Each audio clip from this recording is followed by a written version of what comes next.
What is up, guys, and welcome to the Man Cave Podcast official YouTube channel. If you guys haven't subscribed yet, make sure you do so. Before this video starts, I just wanted to announce that on BigDossManCave.com, we officially have hoodies, shirts, flags, all sorts of awesome merchandise. If you guys want to support the movement, if you want to join the fam, go to the website, get yourself something, and I hope you enjoy this video. It's been probably about a year now that you haven't been working with Nelk. Like, what are you doing? Like, what are you up to nowadays? So last year, I actually started a small business. Okay. And I made it a freelance photography business, right? So I started doing freelance photography. And so for the first couple months, it was like kind of slow. Like I found a couple jobs where like I was able to do like a basketball tournament. I did an event for like artists and, influencers of sort in Toronto. And it was doing good for me. Like I had like a lot of plans with a lot of people that I met. And then obviously coronavirus happened and then, quarantine happened. And so that kind of shut down everything in terms of like, doing work, traveling, in-person events and all that.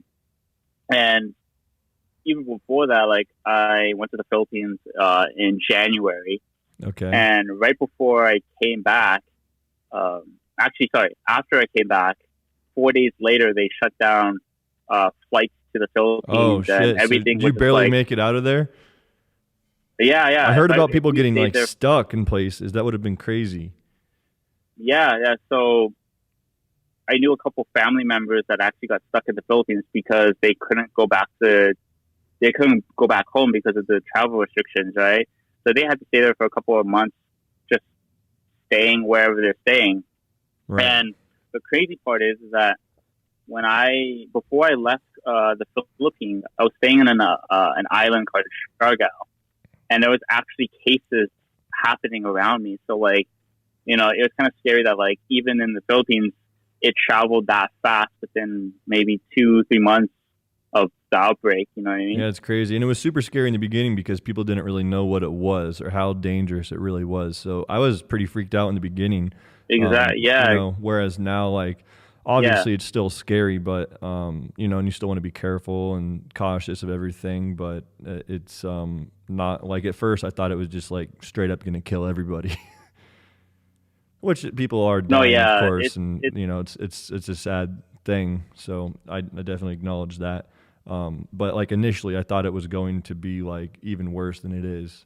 Yeah. I mean, a lot of people expected it to kind of die down by like, a couple months after, but here we are like a year later and, it's still that's pandemic. Crazy. It's been like a year. That's insane to think about.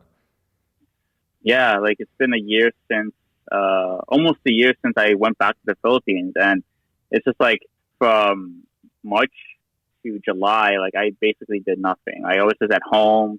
I barely went out, like go for a few walks and all that, but like, like I just didn't do anything. And not just me, but a lot of people couldn't do anything in terms of work. Right. All the essential work was open. So like what are you doing for work? Business. Like how have you been getting through the coronavirus since you started a small business and you kind of rely on, you said like events and, shooting with people and a lot of that to make money? Like how have you been handling everything? So August is when I started releasing my own merch, which I, did hoodies. Oh, and so shit. that kind of gave, I'm repping. I'm repping. Yeah, me too. So that was my very first hoodie that I ever sold. And, that did pretty well. That gave me a bit of income that like really kept my hopes up. And so in November is when I resold everything again, like hoodies and t-shirts this time. And so it did pretty good for me, but like even then, like it wasn't helping me financially. So like I kind of taken a break from it right now.